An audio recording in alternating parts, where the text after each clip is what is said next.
Really the only thing that gon' be normal is distribution. Normal folks gon' infuse some. Optimize your lineups and you feed the rest, you mute them. Turning it up, these numbers are loud. Peeping this game from a nimbus is wild. Making it rain. While I embrace all this risk, I'm insane. Talking about that best bill, I'm the best rest till into the next world. Guess I got next still.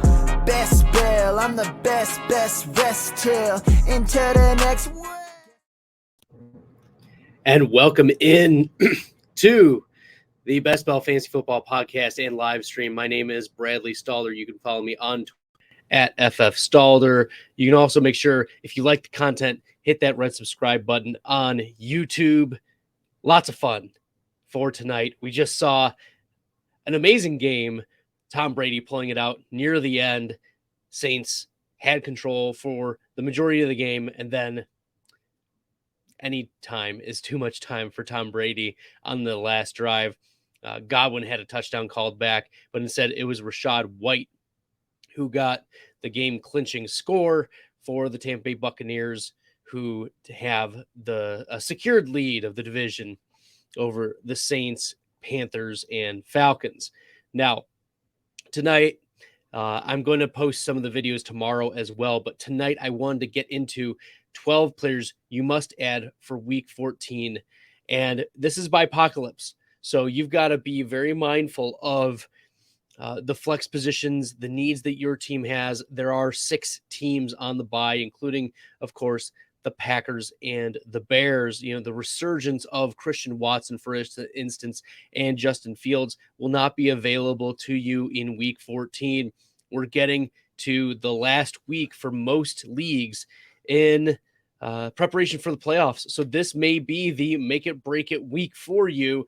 And you look, you're without 6 teams worth of players. Let's get right into it. The first player you must add is Corey Davis. And Corey Davis in week 13, he was the player, deep cut, I wanted you to pick up and put in your flex play. He matched a season high 10 targets, his highest since week 1 against Baltimore. He tied the second highest reception total for the week against Minnesota. He had 5 receptions, 85 yards was a season high, and he had 11 fantasy points in half PPR. He didn't get in the end zone, but Corey Davis is a player that, you know, we've seen Mike White get into these shootouts the last couple games, and he's hit, you know, Elijah Moore on touchdowns. He's hit Garrett Wilson on touchdowns. And Corey Davis, it's only a matter of time before he also gets in the end zone. Mike White, I'll talk more about him later, but the existence of Mike White in this New York Jets offense is good news for the target hog that could be Corey Davis.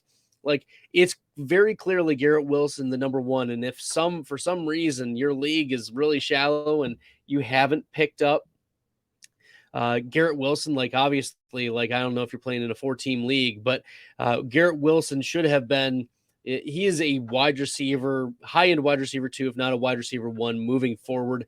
And Corey Davis is an intriguing, like, flex play wide receiver 3 type moving forward, maybe a back-end wide receiver 3 who, you know, if there are the right shootout games moving forward, and there's some green matchups for Mike White and the Jets here in the coming weeks during the fantasy playoffs, you're going to be wanting this particular player, Corey Davis, as we get into it. So get Corey Davis on your fantasy team. It was really nice to see him go off, and he's been dealing with injuries this year.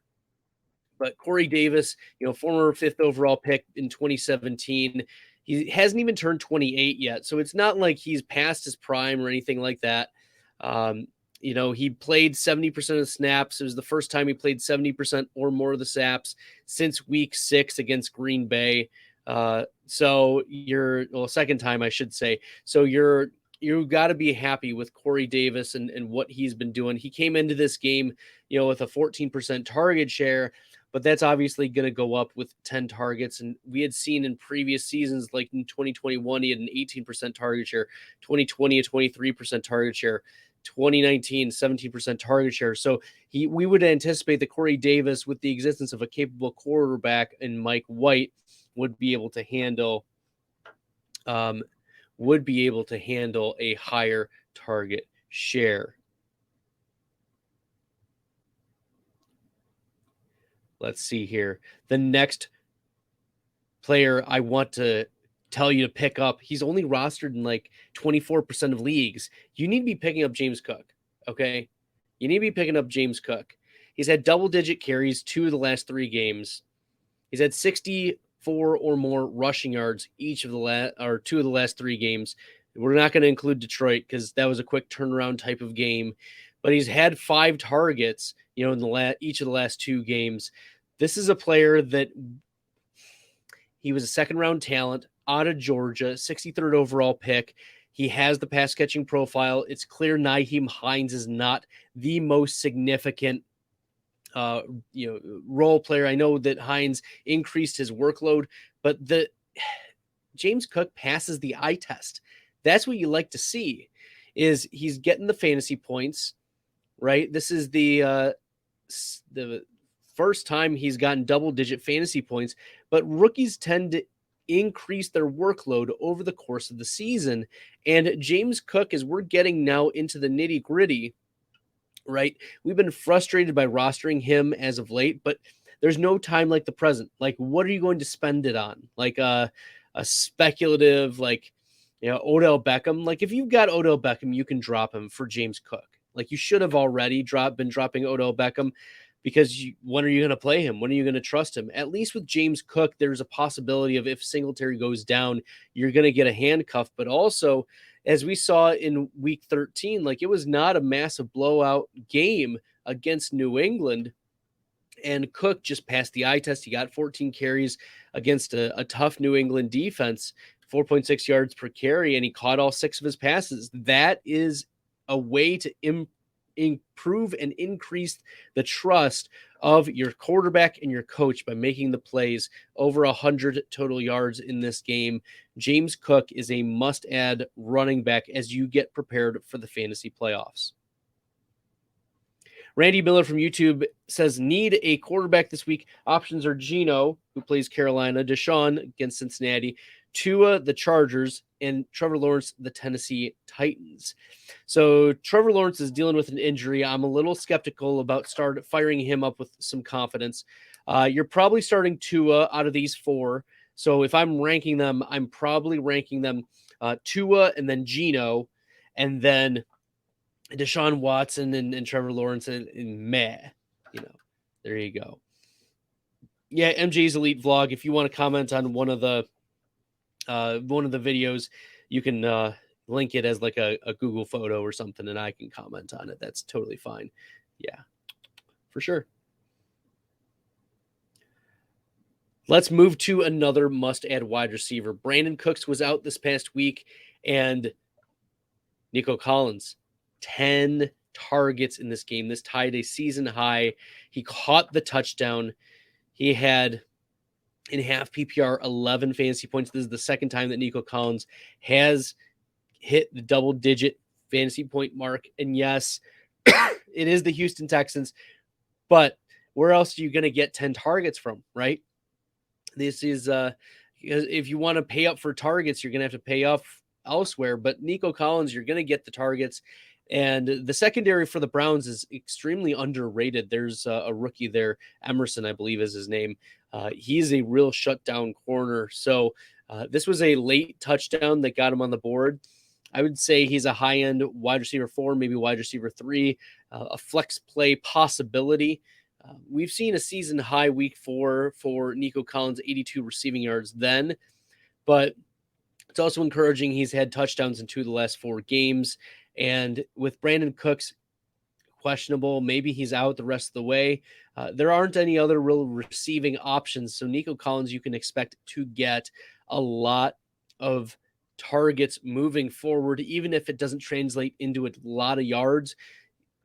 There aren't a lot of other options for the Texans to throw to. So Nico Collins, this is a volume play, but he's a must-add off your waiver wire, especially, that we're approaching bye-apocalypse here, week 14, because we have 6 teams on a bye, and you'll probably need some sort of volume to fill in for you.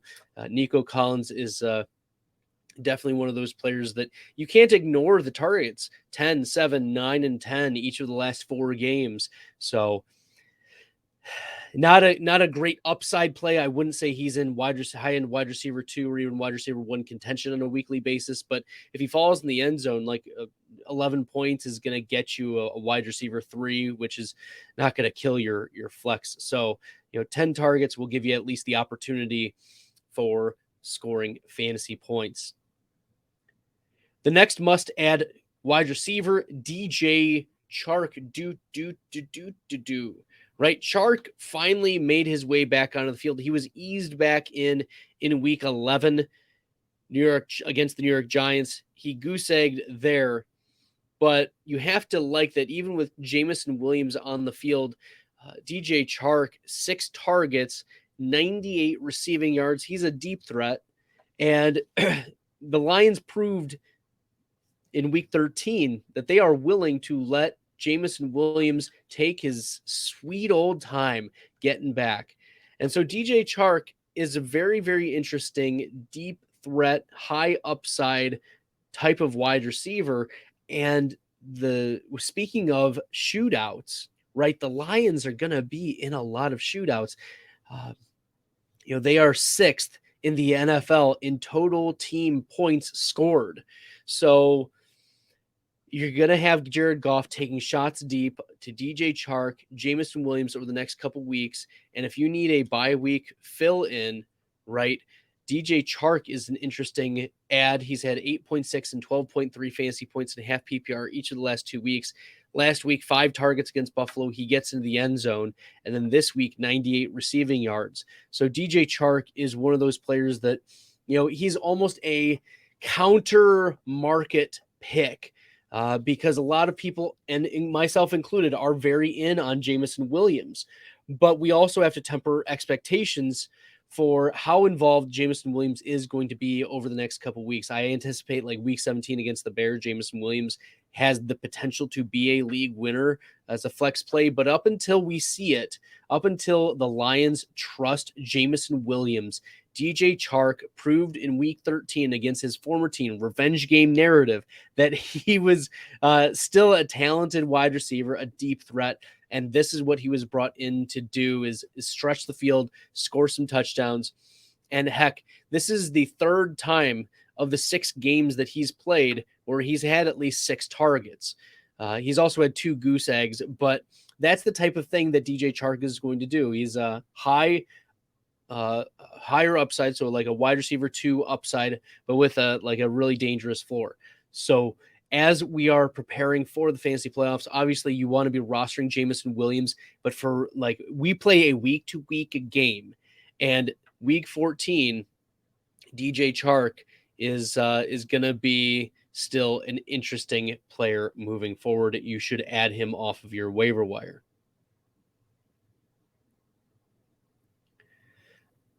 All right. MJ's Elite Vlogs just clarifies it's 12-man league. Just let me know your thoughts. Yeah, just comment, include it on like a Google photo or whatever, MJ's Elite Vlog, and I'll comment on it at a later moment. Must add tight end, Chig Okonkwo. And you're like, wait a minute, what? Who? Who does he play for? He plays for the Tennessee Titans. And the interesting about Chig Okonkwo is that he played more snaps than Austin Hooper this past week. And you're like, wait, Austin Hooper? He's losing his job? Yeah. Chig Okonkwo, 5 targets each of the last 2 games. He's at 35 and 68 receiving yards. In fact, he's had at least 30 receiving yards each of the last 5 weeks. Each of the last 5 weeks. You need to be bumping this dude up in your rankings. Yes, he hasn't scored a touchdown since week 4 against Indianapolis. But if we're taking shots on tight ends, wouldn't you want a guy who's getting some target share, who's shown a floor for receiving yards, and then you're just taking a shot on tight ends? And now he's rotated in. Like, this is a 4th round pick out of Maryland. This is not like a 0 draft capital type of guy. Okonkwo, athletic dude. Chig. Come on. There we go. Okonkwo. Yes, it was the back end of the fourth round, but 96th percentile 40-yard dash. He ran a 4.52 at the combine, 92nd percentile speed score. This is a dude 6'2", 243. So he's thick, he's strong. He's been trusted close to the line of scrimmage. Those were the types of receptions he had in college at Maryland. He had 447 receiving yards. His 2021 season at Maryland had 5 touchdowns, 74% catch rate. So this is a player who had 70 targets, 70 in 13 games. So over 5 targets per game for Chig Okonkwo. So if you're in desperate straits for a tight end, Tennessee's Chig Okonkwo is a player that you need to be picking up, or at least considering. Okay, let's take a look. Am I starting Latavius Murray or Pacheco? You're starting Pacheco. You're starting Pacheco and MJ's elite vlogs. Yeah, better offense, better pizza, Papa John's. Right? That's how it works. MJ's elite vlogs. Okay, let's keep her moving. I want to go to bed tonight at a reasonable hour. I need to get some sleep, but I'm here for y'all to give you the content that you deserve. And the next must-add player is DJ Dallas. Kenneth Walker has a jammed ankle. It's a rare injury, according to Walker himself. And with Travis Homer out, with other running backs out, like Tony Jones was in the blue medical tent, DJ Dallas, 10 rushes this past game. He had 37 yards. And looking at what DJ Dallas did last year, right, there were a couple games where he was involved, like week 6, he had 9 touches in 2021 for 50 yards. And even in week 15, he had 8 carries for 41 yards and had 11 total touches in that game and 8 touches in week 16. So this is a player who, when given opportunity, you may be able to get some touches out of if you're desperate at the running back position, because we might be. 6 teams are on a bye, and if you were banking on Kenneth Walker, DJ Dallas is the next man up. It's a season high 10 carries in relief of Walker. As we said, Walker may or may not be available for week 14 even, plus all of the buys out. DJ Dallas is getting the Panthers, and that would be, he would be a consideration here, probably a back end or a high to mid running back 3 if Walker is out. That's how I would value DJ Dallas, but that might be what you need, is just a pulse at the running back position, and that's what DJ Dallas can offer you. So he's a must add in desperate times right before the playoffs. We've got a few more questions or comments here. MJ's Elite Vlogs, Christian Watson points. Yeah, they were amazing. Boom. Let's go. Watson is also on bye, so you can't bank on that. Full PPR, drop Conklin, pick up Dulcich rest of season. I think you have to. Cortland Sutton is dealing with a hamstring injury. Jerry Jeudy is still working his way back into whatever type of role they have in Denver. Dulcich he's getting the targets. And that's the thing, is even though he was doing terrible the previous 3 weeks, he was still getting targets. He was still trusted by Russell Wilson and this coaching staff to play. There wasn't a thought from the coaching staff really to bench him for Albert Kugbunam. So yes, I think that it's Conklin rest of season.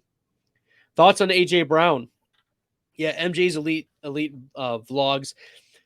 AJ Brown, I had moved up to the wide receiver 2. His consensus was wide receiver 5 on the week. So that was a win for me. I'll take the win on AJ Brown as the wide receiver 2 in the rankings. So I anticipate, tomorrow I'm hoping is going to be pretty good when they reveal the rankings and say, yes, you did this well. I feel like I had a good week. I hit on a lot of players, a lot more than I'd been feeling I had hit on in previous weeks. So Thoughts on A.J. Brown? Yeah, you're firing up as a wide receiver 1. Why did A.J. Green get so bad? Because he's old, and these old, big-bodied wide receivers get bad quickly. It's the it's the Brandon Marshall effect, right? It's the Demaryius Thomas effect. They go from like these big-bodied wide receiver studs to within 2 years, boom, they're gone. Or like Julio Jones. You're thinking to yourself, well, Julio Jones, he was top 24 a couple years ago. Yeah, but here's the thing. If you look at the trends, Julio Jones is the only wide receiver over the last couple of years who has decreased his wide receiver 1 rate, the rate at which he scored like wide receiver 1 types of weeks each season, by 10% each of the last 2 seasons. And yeah, so those big body wide receivers tend to get slower. They tend to lose those 50-50 balls just a little bit more. They tend to lose. They tend to not sell as well at the breaks of their routes. And so that's part of the reason why. Yeah, he was top 5 a few years ago. I mean, maybe a few more than a few years ago. He's dealing with injuries too. But AJ Green not on the waiver wire show for this week. So you lost Lamar Jackson, right? And it's Tyler Huntley season. It most certainly is Tyler Huntley season. Huntley this past week, 27-32, 84% completion percentage, 187 passing yards. He had a pick, no passing touchdowns. He had 10 rushes for 41 yards, and he had a rushing score, so 15.8 or 15.6 fantasy points. Last season, Tyler Huntley also stepped in for Lamar Jackson. Week 7, he played, he got 11 attempts off, 45% completion percentage, but then he took over as the full-time starter week 11. He was 26-36, threw for over 200 yards. He had a pick, ran the ball 7 times for 40 yards. In fact, Tyler Huntley in 5 games last year had rushed for 40 or more yards. One of my, in my Superflex underdog leagues, I had a 12% rostership in the Superflex for Tyler Huntley, just in case this type of thing happened. We saw, some decent, a decent game against Cleveland, but he went absolutely nuclear against Green Bay last year, threw for 2 touchdowns, rushed for 2 touchdowns. This was Mark Andrews. We saw Mark Andrews get closer to a 30% target share under Tyler Huntley last year, whereas Mark Andrews was more like 25% with Lamar Jackson. But we saw a big blow-up game week 15 with Green Bay. Week 17 with the LA Rams was more pedestrian, still had 54 rushing yards. Didn't throw for 200 yards against the Rams. But if Tyler Huntley is going to get the start against the Pittsburgh Steelers, this is a very interesting matchup. And these divisional matchups can always be one of those higher scoring, or they can be defensive struggles. And if I'm leaning one way, it's probably going to be more of a defensive struggle because of the lack of weapons, right? Remember last year, Rashad Bateman was there for the Baltimore Ravens, and now it's Demarcus Robinson getting the most targets in the wide receiver core. But a player that you need to be keeping on your radar as well, in addition to Tyler Huntley from the Baltimore Ravens, is Isaiah Likely. Isaiah Likely finishing at about the tight end 15 or so this past week. He had 4 receptions on 4 targets, I think for like 30 yards or so, 40 yards. But what's important to note is that Isaiah Likely immediately stepped back in behind Mark Andrews, but as the second or third pass catcher for the Ravens, and it didn't matter that Tyler Huntley was the quarterback. So, yeah, I just gave you a bonus one. Pick up Isaiah Likely if you are also desperate at the tight end spot. If you haven't added Mike White, what are you waiting for? Mike White has had both of his games finish as a top 7 quarterback on the week. I mean, it wasn't as pretty this time. 31 of 57, 54% completion percentage, 2 picks, but he had a rushing score And when you get 57 attempts, you get 369 passing yards, and that is going to be major, major fantasy points. We're talking 14 fantasy points, almost 15 fantasy points just on passing yards. So it didn't matter that he threw 2 picks against Minnesota. Minnesota gives up a lot of passing yards. And so moving forward, it's still going to be the Mike White show at quarterback. And Mike White seems to very much have a connection with 10th overall pick Garrett Wilson. And Corey Davis obviously had a good game this past week. So Mike White needs to be on your quarterback streaming radar moving forward. As long as he's starting, it seems like he can get the ball to his receiving option. So Mike White firmly in that quarterback streaming conversation. I did have him ranked over Tom Brady this past week, and that seemed to have worked out. Antonio Brown was good when he was old. This is true, MJ's Elite Vlogs.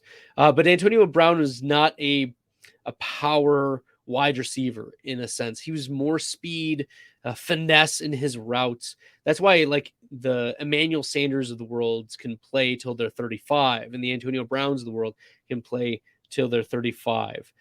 Is that these players can make moves on the field. They can trust their feet a little bit more. They're not as bulky.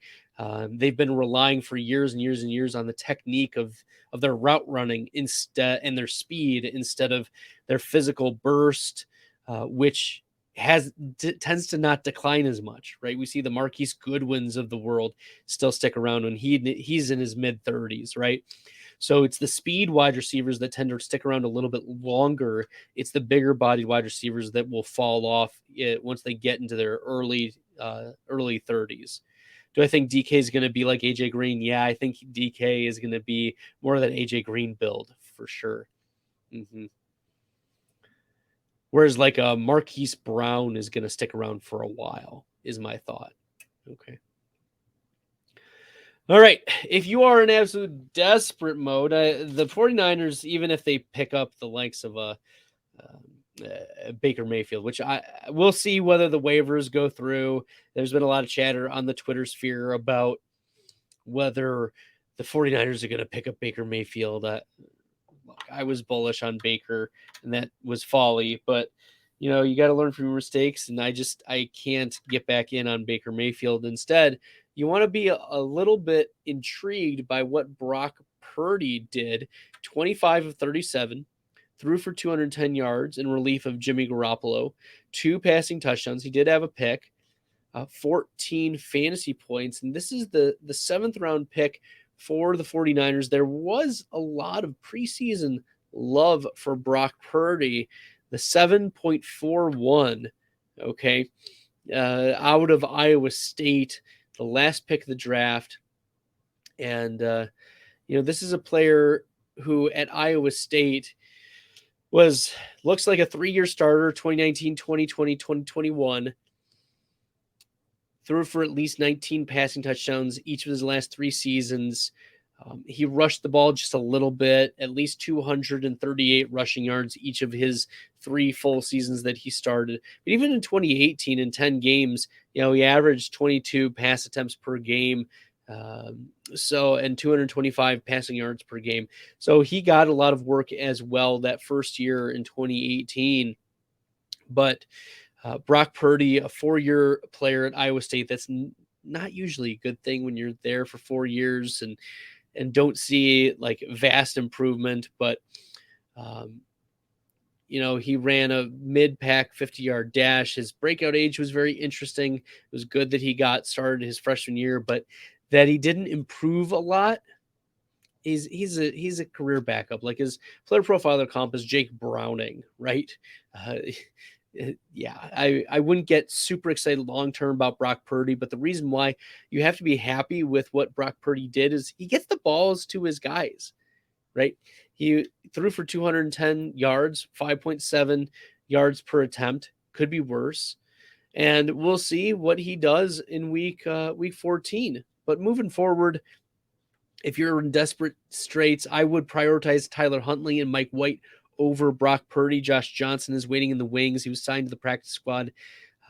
So But if you are absolutely desperate, Brock Purdy is going to be the starter moving forward until we hear otherwise. Must add running back Ty Johnson. And if you're in PPR leagues, very interesting. Ty Johnson had 6 receptions in this game against Minnesota, 7 targets, only 38 yards, only 41 total yards in this game. But he has a pretty strong pass catching background. We saw last year in 2021, there were 1, 2, 3, 4, 5 games where Ty Johnson had at least 5 targets. So he's capable of working as that third down, long down and distance type of running back. Zonovan Knight played admirably as a first and second down grinder, plus caught a few passes as well. But Ty Johnson operated mostly on these third down, long down distance. And if you're in desperate need of running back, once again, running back with a pulse, Michael Carter may be back this week, but I wonder how much the coaching staff is going to ease in Carter, given how well Zonovan Knight has played.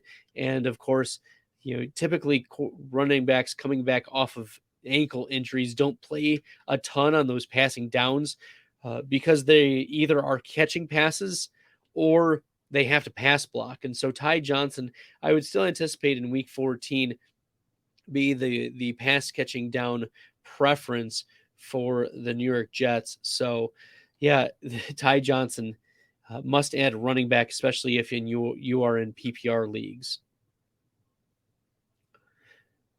I have 2 more must-add players.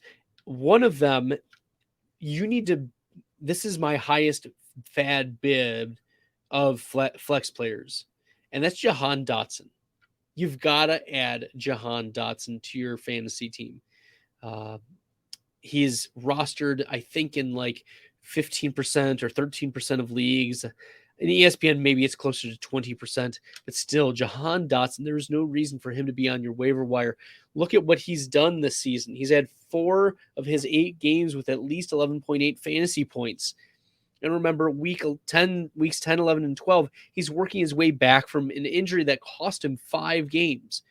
In fact, 3 of his first 4 games, he had 11.8 fantasy points. And then week 13, he gets back into it. 9 targets, 5 receptions, 54 receiving yards. He's had, as I said, 4 games as a top 24 wide receiver this year. That's interesting. He's a first round pick, 16th overall out of Penn State. He's a capable player with a good pedigree. So you should be picking up Jahan Dotson. He is, we've seen the late season surges from Treylon Burks, from Christian Watson, from Garrett Wilson, from Chris Olave, and now Jahan Dotson, right? You need to be adding Jahan Dotson, putting in a significant fab bid for this Washington wide receiver. And he also did this with Terry McLaurin scoring a touchdown, with Curtis Samuel scoring a touchdown. This was a good showing for Jahan Dotson here. It was clutch near the end of the game. As I said, this improves the trust of, for instance, Taylor Heineke. But, you have to be happy with what Jahan Dotson, has given you in his healthy games, at least a flex play. And moving forward, yes, I believe that Washington is on their bye this week. So you're not firing him up this week. I'm pretty sure that Washington's on their bye. I'll verify that. But nevertheless, you are very happy with what Jahan Dotson has done. And if he is, in fact, on his bye, which I can verify here in just a moment. Washington. Yeah, I think they are on their bye. The game log. Yeah, they are on their bye. That's even better for you. That's even better for you. And here is why. People are going to forget about Jahan Dotson. He's on his bye. It's not going to register on the waiver wire. Pick him up. Be the smart one in your league. Put in your fab bid for Jahan Dotson. People are not going to see him because he's listed on his bye. It's brilliant. It's beautiful. It's wonderful. And he's a free flex play. So pick up Jahan Dotson. Love your channel, man. New subscriber. Appreciate you. Thanks for checking it out. And make sure, if you are watching for the first time, you're hitting that red subscribe button. I'm going to I do live shows probably 3 times a week or so. Tomorrow, I'm going to be not doing a live show. I'll be guesting on the GOAT District podcast with Theo Greminger. We're going to talk some more waiver wire players. I appreciate you giving me the one love, finger up. Appreciate you from YouTube giving all the love. So tomorrow there's not going to be a live stream, but I will be posting some content for y'all. I'm going to chop up these top 12 players, put them in individual videos, and you can rewatch them, or you can share them, or say, look, what kind of an idiot is this guy telling me that I should pick up, whatever. So appreciate it. Okay. Yeah. And we're creating an awesome community here. We're at I think 420 or so, almost 420 subscribers on the channel. And that's increased a ton over the last few weeks. So make sure that you're checking it out. Yeah, I really, really appreciate it. We're going to answer a couple more questions. Then I've got one more player for tonight, and then we're calling it for the evening. Juicy from YouTube, best running back moving forward, Rachaad White, Pacheco, or A.J. Dillon? Well, Rachaad White, it was clear that he was very involved. He scored a touchdown this week. And he scored a touchdown this week, game-clinching touchdown.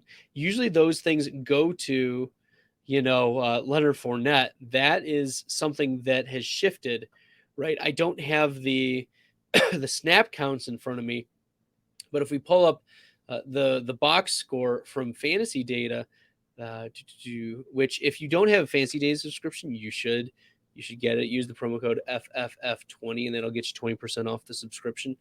But looking at what, let's see, I need to look at the Tampa.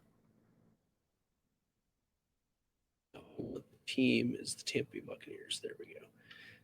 Yes. So, and I want offense. I want the flex. So we're going to compare Rachaad White. Rachaad White had 9 carries, 28 rushing yards, 8 targets, 6 receptions. Leonard Fournette, 10 carries, 49 yards, 7 targets, 6 receptions. But it was Rachaad White here that got the game-clinching touchdown. He also had a lost fumble, which let's dial it back. A couple years ago, Keyshawn Vaughn loses that fumble. He's benched. He's out of the game. Rachaad White has built up so much trust with his coaching staff that he gets back in on this game-winning drive, and he's the one who catches the touchdown. It's not Leonard Fournette. For fantasy scoring, in half PPR, Rachaad White outscored Leonard Fournette. He out-targeted Leonard Fournette. He had more receiving yards than Leonard Fournette. He had the touchdown. Yes, he was outrushed by Leonard Fournette, but honestly, rushing doesn't really matter.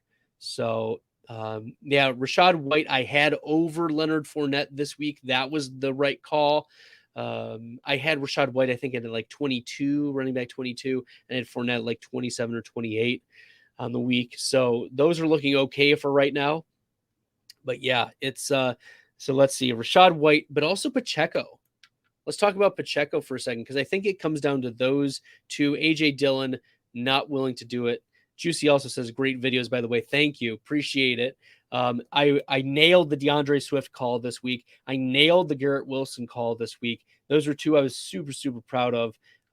So moving forward, let's look at the Kansas City backfield, though. Isaiah Pacheco, 14 for 66, a rushing score. Pacheco had 2 targets in this game. Let's go. Jerick McKinnon only had 2 targets. So Pacheco tied McKinnon in targets. He had more receiving yards, 15.2 fantasy points in half PPR. Have to be happy with what Pacheco gave you. I think you still have to lean Pacheco over Rachaad White. As long as Leonard Fournette is in there, it's clear that they want to split the touches 50-50. So I would go Pacheco going forward, unless we see a shift in Rachaad White's favor in this backfield. Go Rachaad White in a PPR. I get it. I get it. In full PPR, yeah, Rashad White. But in half PPR or standard, I think I'm still going Pacheco. Yeah, I feel that feeling for sure, for sure. One Love, appreciate you sharing the love. Yeah, Brady loves to throw to him. Yeah, catching that game winner for sure, for sure. Yeah, he did get that fumble, but he bounced right back. That's true. Thank you. There we go. That's Brady, James White. that running back pass catching role is always fantasy relevant. Maybe you're not going to get running back 1 weeks if you're splitting the running back workload, but it is, running back 2, even in a half PPR, those are valuable touches. And as we saw, both White and Fournette got double-digit points this week in half PPR. You can't be upset about that. Not many people can say they got DeAndre Swift prediction right. I definitely didn't. Yeah, I said DeAndre Swift. I'll roll back the tape, but I said I was sick of people hating on him, and he was a high-end running back 2, if not a low-end running back 1 for this week. And it was a matter of him getting in the end zone for him to prove me right, and he did. He did. So I was very, very pleased with DeAndre Swift call. He's just been increasing his usage as of late, increasing the touches, and that's what I think we need to be following with this Detroit offense is they are playing for a lot, more than just Dan Campbell's job, right? There were calls about 5 weeks ago for Dan Campbell to be fired here in Detroit because, I'm about 25 minutes outside of the city. So I have a pulse for that. And Detroit fans were getting a little restless after there was a cold streak for a while. And then, the Lions have won 4 of the last 5 games. And that's with Jamal Williams. That's with DeAndre Swift. And Amon-Ra St. Brown caught 2 touchdowns in this game. So it was good. Good that Swift is leveling up here. Been holding Swift all season. Hope this is a sign of things to come. Yeah. It's looking good. I'm happy about that. All right, one last player. Must-add running back, Jordan Mason. He had 8 carries against Miami, 51 rushing yards, and it was clear that he was going to get opportunity with Christian McCaffrey, questionable, and Elijah Mitchell on IR, and Jeff Wilson was traded, and Tyrion Davis-Price, Shanahan must have a thing against third-round running backs that he drafts, But Jordan Mason, I wouldn't call him a flex play, but he's definitely a player who you need to be making sure your league mates don't have. You want to almost play protection because Christian McCaffrey, we saw get 20-plus touches in this game, and we always know that the running back position for the San Francisco 49ers is a fantasy valuable one. And Jordan Mason, 8 carries for 51 yards against Miami. We'll take it. So you should add him. Seems like he's going to be, operating as the 2A/2B behind Christian McCaffrey. That's fine. So Jordan Mason is a must-add for you given the role, given his handcuff status, and given the nice production he had week 13. 8 touches, 51 total yards.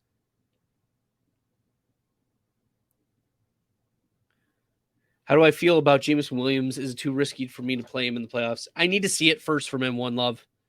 I need to see it from him first. I think he has the league-winning potential. Like week 17 at Detroit against Chicago.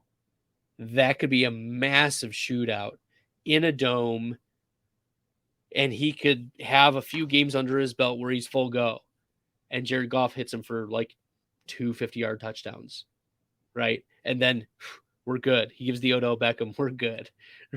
And that's the type of player Jameson Williams is. He's a big, dynamic, long stride, fast, big-armed, wide catch radius type of player.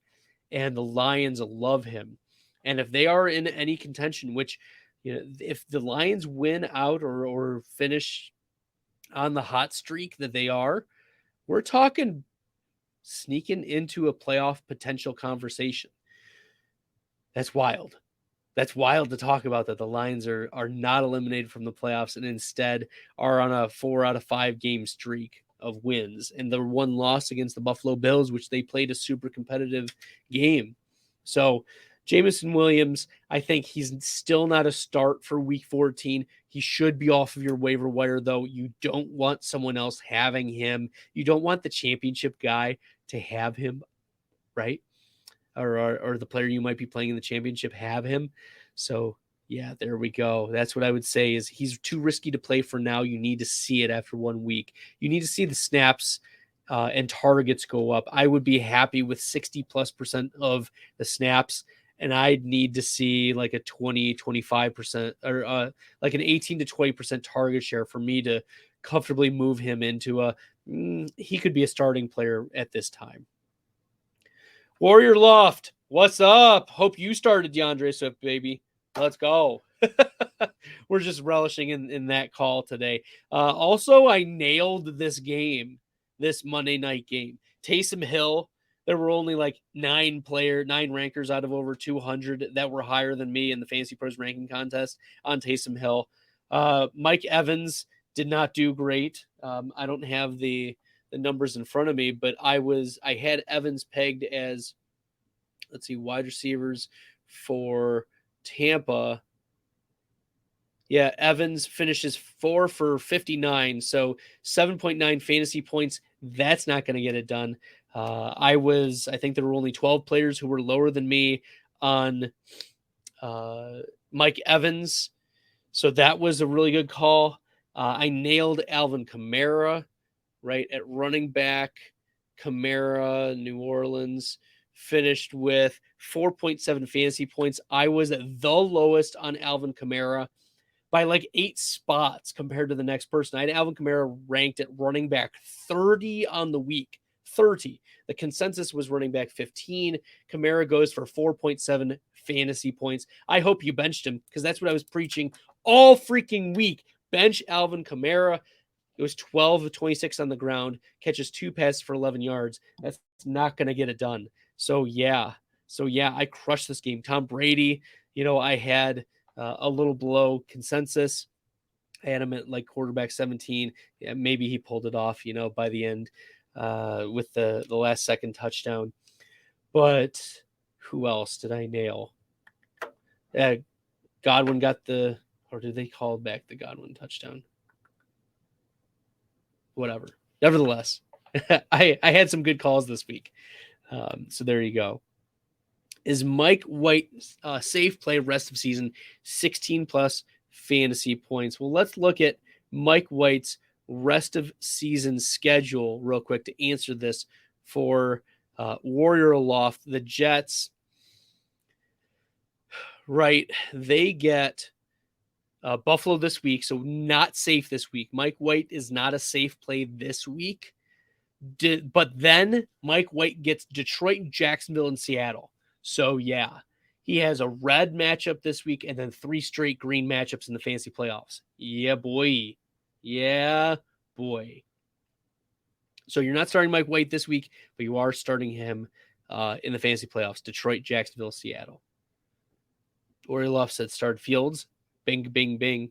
CMC, Adams, Diggs, Christian Watson, the Cowboys, TST.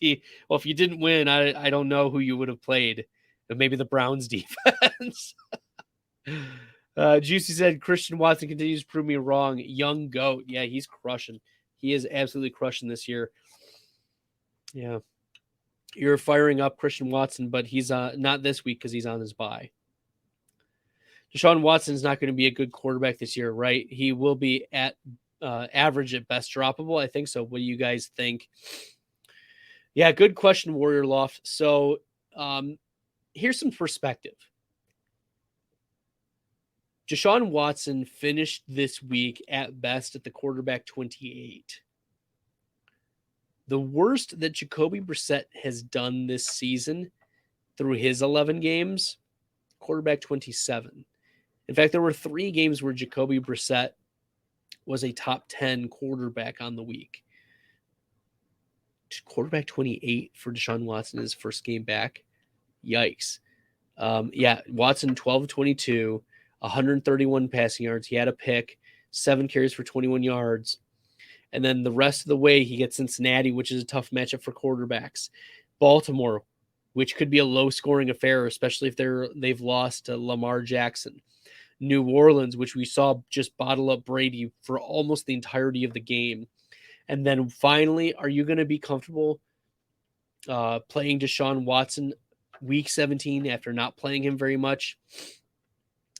Week 17 against Washington, that's going to be tough. That's going to be tough. All right. To be honest, I don't know what to think. Best bet is to go out. I don't know about that. Juicy. I don't know about that. But nevertheless, appreciate all y'all jumping in and chatting about it. Okay. Well, it's getting pretty late for me. I appreciate y'all jumping in. I've got school tomorrow that I got to get ready for. But until next time, everyone, check out, I'm going to be on the Go District podcast tomorrow. You can look them up. I think we're going to be on at 9 p.m. Eastern. And you should definitely check them out. We're going to be talking waiver wire. It's going to be a lot of fun. And then later on this week, I'm going to drop some more content, answer your start-sit questions for week 14. And tomorrow I am going to post some content. I'm going to chop up each of these 12 players that I talked about on the live stream and then get those out to y'all on the YouTube channel so you can look at them individually if you missed any of it, or if you want to rewatch the whole thing, you can. But until next time, everyone. Oh, we got one Hail Mary question here. Do I start Huntley over Deshaun Watson? I think so. Yeah. And Mr. Think 1138. Do you start White over Deshaun Watson rest of season? I mean, not this week. You're going to have to start Watson over White this week. But yeah, rest of season. White's got a cushy schedule, except for the Buffalo game in week 14. So Deshaun Watson this week, and then you're riding with Mike White the rest of the way. All right, everyone. Until next time, good luck in the fantasy football streets, everybody. I embrace all this risk, I'm insane. Talking about that best bill, I'm the best rest till into the next world. Guess I got next still. Best bill, I'm the best rest till into the next world. Guess I got next still. I embrace all this risk, I'm insane.